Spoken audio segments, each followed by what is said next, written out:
ஆக்சுவலா என்ன நடந்தது எக்ஸாக்டா ஒன்ஸ் 1:38 1:43 வரைக்கும் என்ன நடந்தது அப்படின்னு பாத்தீங்கன்னா, ஒன்ஸ் போர்டிங் கிளியர் ஆயிட்டு ஃபிளைட் வந்து ரன்வேல வந்த பிறகு 1:38க்கு கரெக்ட் டைமுக்கு வந்து ஃபிளைட் டிபார்ச்சர் ஆயிருக்குங்க. கரெக்டா 1:38க்கு டிபார்ச்சர் ஆன ஃபிளைட்டு எவ்வளவு தூரம் போயிருக்க முடியும்? மேக்ஸிமம் வந்து நீங்க ஒரு 400 km/h வச்சிருந்தா கூட ஒரு நிமிஷத்துக்கு மேக்ஸிமம் ஒரு 5 கிலோமீட்டர் ரேடியஸ் தான். அதுக்கு மேல்பட்டு போறதுக்கான சான்சஸே கிடையாது. ஸோ 1:38 1:39க்குள்ளேயே 1:39 கரெக்டா பைலட்ஸ் வந்து மேடே டிக்ளேர் பண்றாங்க. இமிடியேட் மேடே அப்படின்னு சொல்லி டிக்ளேர் பண்றாங்க. ஸோ 1:39 இது நடக்குது. ஸோ 1:40க்குலாம் கம்யூனிகேஷன் லாஸ்ட் ஆகுது.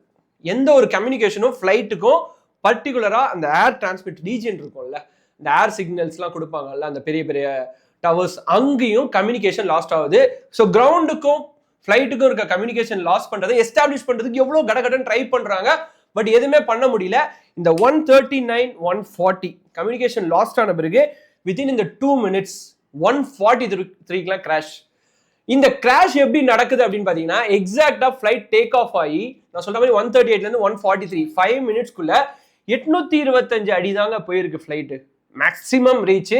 என்னன்னா ஃபிளைட் போய் இப்படி போய் இடிக்கல. ஸோ இங்க கொஸ்டினே அதான், ஃபிளைட் போயிட்டு நேரோவா இப்படி பறந்த மேனிக்கா போய் கீழே விழுந்திருக்கு.